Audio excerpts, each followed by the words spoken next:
ایران کا آپریشن وعدہ صادق، امریکی اور اسرائیلی حملوں کا کرارا جواب، مشرق وسطی میں بھی امریکی فوجی اڈے نشانہ بنے۔ ایران کی صہیونی ریاست پر تابڑ توڑ میزائل حملے، متعدد بیلسٹک میزائل داغے گئے، اسرائیل کے مختلف علاقوں میں سائرن بج اٹھے، لاکھوں اسرائیلی شیلٹرز میں چھپنے پر مجبور ہو گئے۔ ایرانی پاسداران انقلاب کے مطابق اسرائیلی فوجی تنصیبات کو بڑے پیمانے پر نشانہ بنایا گیا۔ عراقی شہر بصرہ میں امریکی تیل کمپنیوں کے دفاتر پر ڈرون حملے کیے گئے۔ خبر ایجنسی کے مطابق امریکی کمپنیوں ہیلیبرٹن اور KBR کے دفاتر اور گوداموں کو آگ لگ گئی۔ ایران نے اردن میں امریکہ کے جدید ایئر ڈیفنس سسٹم تھاڈ تباہ کر دیا۔ CNN نے تباہی کی سیٹلائٹ تصاویر جاری کر دی۔ رپورٹ کے مطابق تھاڈ دفاعی نظام کی مالیت $30 کروڑ تھی۔ تھاڈ کے ذریعے ایرانی میزائلوں کو اسرائیل پہنچنے سے پہلے اردن میں ہی انٹرسپٹ کر لیا جاتا تھا۔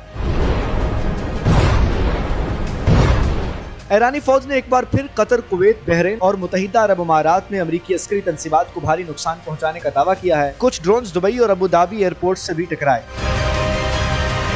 قطری وزارت دفاع کا کہنا ہے کہ ایران نے 10 ڈرون سے حملہ کیا، 9 کو نشانہ بنایا، ایک غیر آباد علاقے میں گرا۔ جوئی حکام کے مطابق فضائی دفاعی نظام نے 15 بیلسٹک میزائل اور 119 ڈرونز مار گرائے۔